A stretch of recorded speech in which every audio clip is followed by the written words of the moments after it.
Yo, what's going on, everybody? It's your boy Chris with a K, back at it again today. And today we're talking about some free agency stuff, give you my thoughts on how things are going. There have been a lot of moves, a lot of player movement, a lot of new additions to a lot of teams, and we're just going to sit here and talk about it, give you guys some of my thoughts, and then now I'll let you go. So we're only going to talk about the important ones. A lot of these are nothing deals, or they don't help move the needle either way for a team. So I'm not going to focus on a lot of those. We'll just get started with the first one that stands out to me is this Max Christie one right here. I am not a part of the crew that believes in Max Christie, and I know he's still young, and I know it's probably too early to tell. He just got off his rookie contract, but every time I've seen him on the court, he's just looked lost. And I don't even think that he's necessarily a bad player, but I don't think his fit is in LA. I think he needs to go to somewhere where he can develop, where he can get real minutes, because all the times that he's on the court is usually garbage time, or it's in like crucial times, and it's like, why is he out there on the court? He doesn't provide anything for them defensively, offensively. He's a liability as well. And I'm just talking specifically for the Lakers. I'm not hating on the kid. Maybe he can be great, but I don't think he works out on the Lakers at all. So I don't like that signing. I would have preferred they waived him or not re-upped on his rookie deal and let him walk, test out free agency. I'm sure he can be used somewhere. The Lakers is not his destination, though. Harden re-signed with the Clips. Cool. Cornette's going back to Boston. K-Love, little old tail going back to Miami. I guess get your money, K-Love. Drummond's going from Chicago to Philly. I think it's a decent move for Philly. I'm not going to lie. With Joel Embiid being injured, majority of last season, still looking pretty injured in the playoffs. They need a backup five-man to kind of help that out a little bit. Is Drummond amazing? No. But you got Maxey, and then as we'll get to a little later, you have an additional piece in Paul George. So I think Drummond works out well there. I think that's a good pickup for Philly. KCP, I did want to talk about this one. KCP from the Nuggets to the Magic. I think this is a good pickup for the Magic. I honestly do, because we've seen with the Denver Nuggets what role KCP has played. He's been good. He really has. He shoots the ball well. He defends well. He creates shots for teammates really well. I think him and Paolo are going to be really good together. You still got Franz. You got that whole young core, and I think him coming in, being an older player, can be that vet to kind of set people up and get Orlando, I won't say contending, but just push them forward a little bit more. Maybe speed up their track to become actual contenders, because what were they, the 5 seed this year? So they're not a bad team. Let's get that out the way.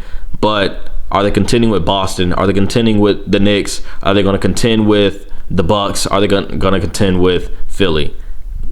Not yet, in my opinion. But that is a good move for the Magic. I like that for them. Eric Gordon to Philly as well. I actually missed this one. Eric Gordon to Philly, 1 year on a vet minimum. Cool, I guess. What did Eric Gordon shoot last year? So Eric Gordon this year averaged 11 points on 44% from the field. That's not terrible. You bring him off the bench for 5-10 minutes, let him get you a couple buckets, and then sit him down. That's a good move. I actually missed that one. That's a decent move for the Sixers. Chris Paul from Golden State to the San Antonio Spurs. Now, I think everybody in America knew that Chris Paul on the Warriors, first of all, wasn't going to work out from the beginning, but after this past year, it just didn't work. And that's okay. Chris Paul on the Spurs, though, let's not get anything twisted. Chris Paul is one of the top, I'd say he's safe at top 15 point guards to ever play the game of basketball. So no matter how old he is, he's still going to be an asset to your team. And a lot of the problems that the Spurs had this last year was sharing the rock, essentially. And just not enough pieces. Like, that team wasn't good player-wise. But you got Vic heading into year 2. Chris Paul with the Spurs and Vic heading into year 2 is going to be similar, not to the extreme, but similar to what we saw with the Lob City Clippers. Vic, I think we all can recognize that Vic is an insane talent and is probably the face of the future of this NBA.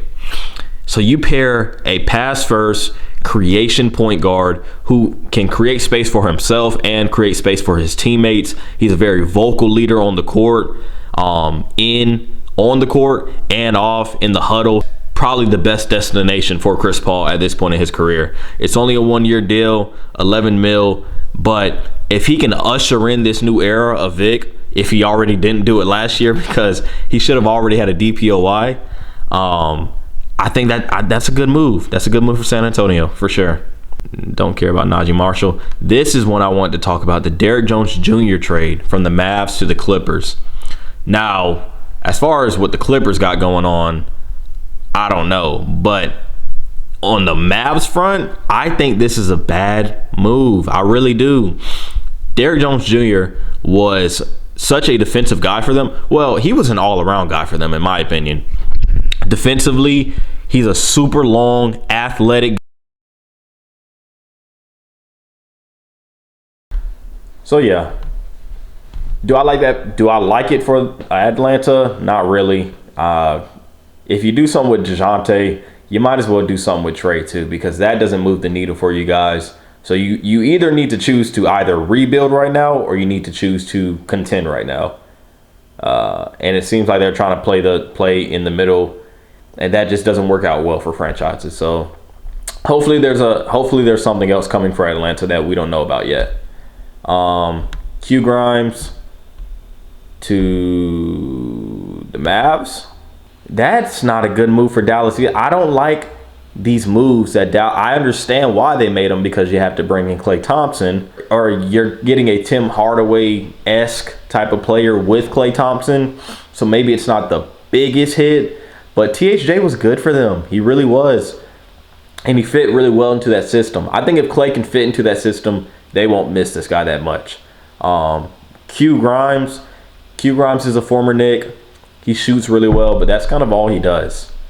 So I don't know what that does for Dallas. I mean, maybe he's your 7th, 8th guy in the rotation. He just gets a couple of minutes per game and comes in to hit some threes for you, but you got a lot of three-point shooters. I don't think shooting is what these guys have been lacking. So I don't understand that trade, really, to be honest. We've already talked about Mikal to the Knicks. Love that move. I won't talk about it anymore. Nobody cares about this trade, really. Caruso for Giddey, I talked about earlier. Good move for OKC. Bad move for Chicago. That's all I can say about that. Reggie Jackson's going to Charlotte. Kyle Anderson's going to Golden State. That's okay. It doesn't help them much, though. It doesn't stop them from missing the playoffs. Like I said, Golden State, my thoughts are with you guys, honestly. And then to end off the video, what a better way to end it off than talking about the Klay Thompson trade. So Dallas has acquired Klay Thompson. Is this good for Dallas? I think it could be. Klay Thompson is not, when you say washed, can we really call a player who's averaging 18 points, shooting over 40% from the field washed? Like, I don't know. That just doesn't sit right with me. Yes, he's not the same Klay that we've seen him be ever since 2014-15. No, he's had a lot of injuries. He's missed a lot of time on his legs especially, which takes away from his defense, because he used to be such a great defender, and now laterally he's a little bit challenged, more challenged than what he was. So he's still going to be a huge asset to this team, and I think he still can average around 18 to 20 points with his team. If Luka's averaging 25, Kyrie's averaging 20, 22, I think Klay could honestly average another 18 to 20, 15 at the minimum, and still be a decent defender. I don't think he's a bad defender. I just think he's not as good as what he was, and what he was an all defensive team caliber type of guy. So even though you're not that, you're still probably pretty freaking good. So he's great. Josh Green leaves the Mavs to go to the Hornets. Josh Green is a player that I followed ever since high school. He was great in high school. His first year with the Mavs, his rookie season with the Mavs was not good. I think he always looked really lost out there. He was just kind of running fast, trying to make it. You know when you're at a job and you walk real fast to places to make it seem like you're doing some work? That's what Josh Green looked like on the NBA floor. But this year, I thought he did better. I thought he was kind of grew a little more into his role there and what he did. But honestly, do the Mavs miss Josh Green that much? No, he didn't do that much to miss him. And then Golden State is getting 2 seconds. Once again, Warriors, I'm sorry, that doesn't do much for you. But hopefully this video hasn't been too long. I want to thank you all for watching. If you guys enjoy this, feel free to leave a like, feel free to comment. I read all the comments, even though there's not that many, but like the few of you who are commenting, I want to say a big thank you. I love interacting with you guys and with the sports community. This feels like just a guy talking to us guys about sports, and that's one of my best pastimes. So thank you all for watching once again. I'll get out your way. It's Chris with a K, and I'm out. Peace.